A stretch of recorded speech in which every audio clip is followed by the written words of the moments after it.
Did you know that over 70% of millionaires don't consider themselves wealthy? And that's according to a 2024 Northwestern Mutual Research study. And according to this article, what's behind the surprising self perception is not just about how much money they have, but how they measure up in a world where the definition of wealth keeps shifting. And 70% is a big number. That's 7 out of 10 millionaires.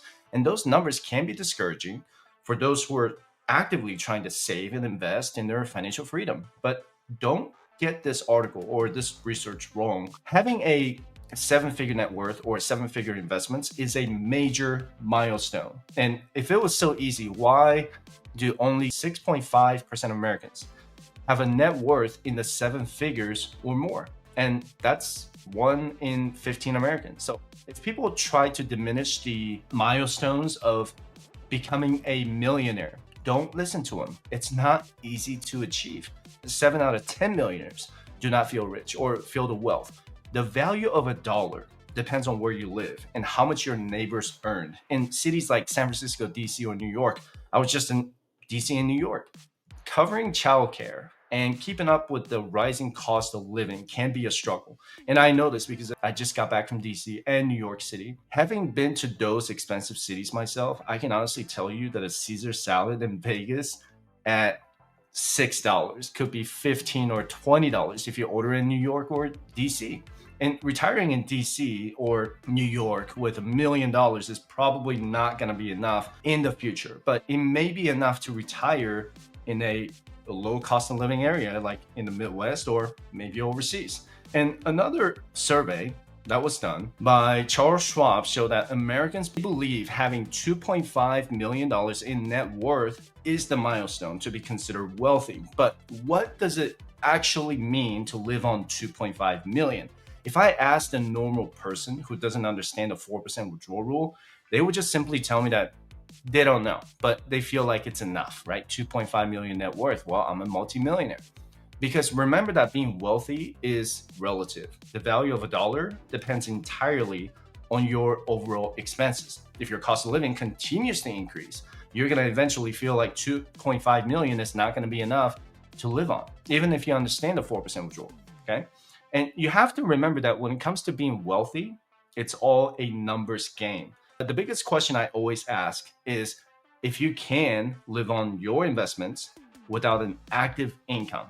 Are you financially free from working a 9 to 5 job? How do you know if you're truly financially free with a 2.5 million net worth making $200,000 a year? This 2.5 million tied up in real estate, this 2.5 million all in cash, or is it all in investments? So let me give you the breakdown. Okay. And you can download my net worth calculator by visiting fivestructure.com/resources. You can also join my private group by visiting fivestructure.com/community, where I give more detailed net worth updates to my private community members. But anyway, if you say that you have 2.5 million in net worth will make you feel wealthy, then I want you to look at the following 3 scenarios and tell me which one makes you feel wealthy. And this is scenario number 1. 60% of your net 2.5 million is the equity of your home at 1.5 million. You have 750,000 in your 401k and IRA, and the rest of it is in $250,000 in cash and taxable investments. All right. Now, scenario number 2, 40% of your 2.5 million is the equity of your home at $1 million. You have $1 million in your 401k and IRA, and the rest of the $500,000 is in cash and brokerage accounts. Okay. Now, scenario number 3, 30% of your 2.5 million is the equity of your home at 750,000, and you have 750,000 in your 401k and IRA, and the rest of 1 million is sitting in cash and taxable investments. So let's break it down. The first scenario has a sizable equity in your home, but remember right here, okay, you cannot touch the equity of your home unless you sell your home or borrow against it. And I never recommend taking out a HELOC or a home equity loan, so that's out of the question for me. And you have $750,000 in your 401k and IRA and other 401k type plans that are tied up until you're 59 and a half. So as far as your liquidity goes, you really just have $250,000 in cash and taxable investments that you can access. And if you're not anywhere close to being 59 and a half, then just having 250,000 is not going to be enough to retire, right? And if people think that this is not a realistic scenario, I have multi-million clients who have questions about this and say, I do not feel wealthy. I don't feel like I'm ready to retire. And when I go through all of their net worth statement and their investment accounts, and it shows that most of them are tied up in their home equity or something else, yeah, it makes sense. Okay. Now, scenario number 2 shows a fairly balanced net worth. You got $1 million in home equity, $1 million in retirement, and $500,000 in cash and investments. Okay. So that's the cash and cash equivalent assets. And how you feel about having $1 million in your retirement and $500,000 in cash and taxable investments is going to depend on your age. So if you have this net worth in your 30s, well done. That's you're so far ahead of the game. But you may not feel wealthy because that $1 million is still tied up in your retirement accounts. And scenario number 3 is much more balanced, in my opinion, probably even better than scenario number 2. You have 30% in home equity, you have 30% in retirement, and you have 40% in cash and taxable investments. Is $1 million enough to retire if you're not anywhere near 59 and a half? It really depends on your overall expenses and if you have any additional income sources. And maybe you plan to retire early, that is somewhere more remote or somewhere with a lower cost of living. And I know people who want to live overseas, like Europe or Mexico or somewhere else in Asia, Thailand. Those are all lower cost of living, right? It's much cheaper than retiring in the US. And a lot of people on their lean fire, okay? So lean, I'm gonna talk about that in the future video, but lean fire journey, they do plan to retire with less than 1 million and 1.25 million at the most in taxable investments. So it's absolutely doable. And I think lean fire people are the most special people because they are so frugal. Their frugality makes them more unique than any other fire strategy. So the bottom line is that 2.5 million is not a one size fits all answer for everyone. I don't think the survey does anyone a favor because it actually discourages people from saving and investing. And now that media is saying that $1 million is not enough, it's not what it used to be. You need to have a complete breakdown of your net worth statement. How much of your net worth is sitting in home equity? And because you're not going to be able to retire with a large home equity since it's all tied up in real estate, right? How much do you have in your retirement accounts that you cannot touch until you're 59 and a half? And so if you're truly trying to retire early, way before, let's say in your early 50s or maybe in your 40s, you need to look at your income sources like your real estate income, business income, dividend income, and early pension income like your military retirement or VA disability or something else. After you figure out your monthly and annual cash flow from those income streams, then you want to calculate how much money you need to have invested to pay for the remaining expenses using the capital gains from your taxable investments. Not having a complete picture of your expenses is going to become a problem. And that's why you don't feel wealthy, because you don't know where your money is going and how much you really need in order to retire, right?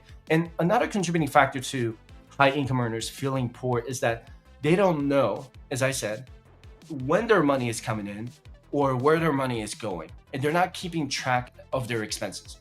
You need to have a complete picture of your discretionary and non-discretionary expenses. You're not Congress. You're supposed to keep track of where all of your dollars are going. And lifestyle creep can eat into your take-home income. And I'm not talking about buying a Lambo or a mansion. I'm talking about the choices that you make on a daily basis. You may be someone who will never take your kids to a public school because you make over $200,000 a year. And that's a choice that you made to put them in a private school that costs you tens of thousands of dollars per year. You may be someone who spends more money on dining out to save you time, but in reality, you're just spending more money for convenience. And you may be someone paying more money on rent or mortgage payments because someone told you that your $200,000 income can afford it. With housing prices at an all-time high in 2025, it is now even more difficult than ever to buy a home. But when you break that 25% rule to never exceed 25% of your income towards your mortgage or rent, your take-home income is going to start to take a hit little by little. And I get the urge to buy a house because renting an apartment or a house can make you feel like you lack ownership of your residence. I get it. I've been there. You should have your housing expenses under control. Okay, so this is how you can break down your expenses so that you can feel like you're in control.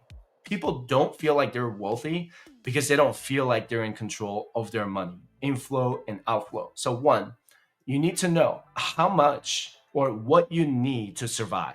And that's also called the non-discretionary expenses. Every person on their financial independence journey has this breakdown. What do you need to survive on? It is groceries, housing, utilities, communications, transportation, and insurance in that order. Okay. So that is the priority order because groceries do not include dining out at a restaurant or doing a takeout. You just need to find out how much you're spending on groceries so that you don't starve to death. And housing is what you need to pay your rent or mortgage to keep a roof over your head. How much do you need to pay every month so that you do not become homeless?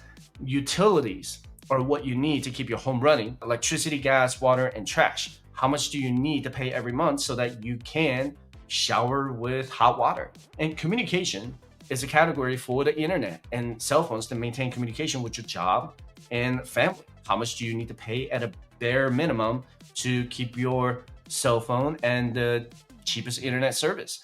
Transportation is what you get from point A to point B. It doesn't mean that you have to have a vehicle. How much does it cost to get weekly passes for the metro in your city? How much does it cost to put gas in your car every month? If you have a car payment, you need to include that here, but only on a temporary basis because you're not looking to keep that car payments for the rest of your life, right?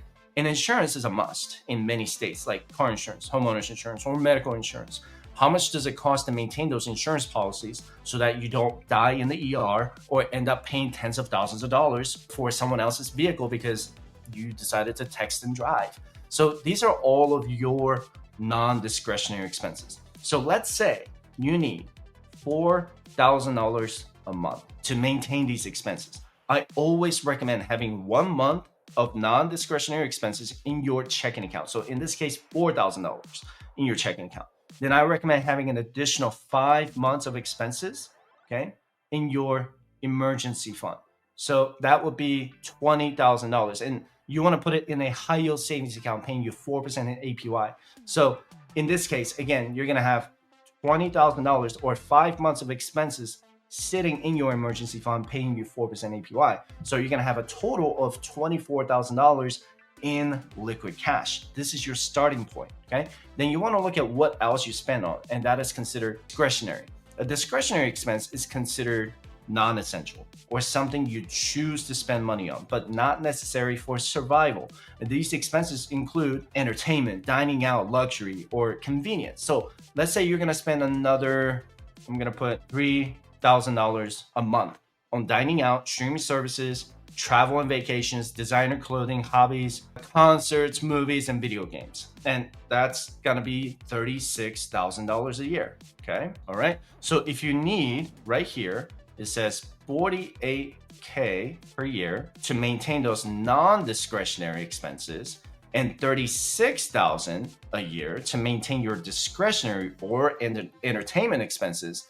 So to calculate your financial independence number, you need to first multiply 48,000 by 25, and that's going to give you $1.2 million. And that is just the non-discretionary expenses. So if you have $1.2 million in your taxable brokerage account, let's say at the age of 40, you can technically retire without your 9-to-5 job because your taxable investments of 1.2 million theoretically will pay for your non-discretionary expenses. Because if you do 1.2 million multiplied by 4% withdrawal rate, that's going to give you $48,000 a year. But if you're not looking to retire until you're 60, then that 1.2 million can come from your 401k, IRA, or other retirement accounts when you're eligible to withdraw from them at the age of 59.5. That makes sense so far, right? But what if you have additional income sources coming in, like a real estate income at $2,000 a month or $24,000 a year? And we'll just say you have a Social Security pension coming in or other pension income coming in, okay? Now, here's what you're gonna do. So for your non-discretionary, this is all your essential expenses. Let's say it's 48K per year, and you have real estate coming in at 24K per year. This is your passive income now because you already paid off your real estate property, or this is the net profit that is coming in every single year, then you're going to subtract 24,000 from 48,000, because that's the income you're likely going to have throughout your lifetime, unless you decide to sell your rental property. So now you subtract that, now you only have $24,000 a year. Okay, so if you multiply that by 25, and that's going to give you $600,000 invested in your taxable brokerage account if you're retiring before age 59 and a half, or your 401k, IRA, and other retirement accounts if you're looking to retire after age 59 and a half. That makes sense so far, right? And as far as your discretionary expenses go, you're going to do the same thing. Okay, so let's say this is the discretionary expenses. So these are all your entertainment, these are all your wants. Okay, and you calculate that and say 36,000 a year. All right, and multiply by 25 equals, yay, look at that, AI just solves it for me. Solve. Hey, there you go, $900,000 invested. So this tells you that 1.2 million here up top. Let's say you don't have the real estate income. I'm gonna do a different color here. So you have 1.2 million without the real estate income, and after the real estate income is $600,000 invested. Okay, so 1.2 million will give you financial independence to pay for your non-discretionary expenses. Okay, so $900,000 total. All right, that's going to give you financial independence to pay for your discretionary expenses on top of the non-discretionary expenses. So what's considered financially independent will depend on the access to your accounts, which is tied to your age. And are you going to have access to all 2.1 million in your retirement accounts, or is it going to be just your brokerage account? How many income streams or income sources will you have in addition to the investments? Again, what's considered wealthy is not based on your income, but it really depends on your expenses. Your cost of living will increase. So the basic rule of thumb is to increase your expenses by 2 to 2.5% annually. But you have to calculate this every single year. Otherwise, it becomes pointless, because you'll lose track of your financial independence goal. And you don't have to retire early, but you have to know at what point you're going to be financially free. And in this example, it is $2.1 million. And you also have to remember that taxes can play a big part in your financial independence journey. And living on $200,000 a year in California is not the same as $200,000 a year in Las Vegas. So you have to consider, if living in like New York, California, or Illinois is a viable option. You may be financially independent a lot sooner if you decide to retire in a non-state income tax state like Florida, Texas, Washington, Tennessee, or Nevada, and a few other states. You may end up downsizing your home too, to free up the home equity so that you can live on that to retire early in a different state. These are the different types of situations that you're going to need to consider. Personal finance is personal for a reason, right? Not everyone is going to need 2.5 million to be wealthy or to retire early. Getting to a 7-figure net worth is difficult. So don't let the media bring you down, and take the time to reach out to a professional to discuss your financial future. And feel free to go to firesightchat.com/consultation to schedule a 60-minute session with me, and let me know in the comment section down below what your fire number is.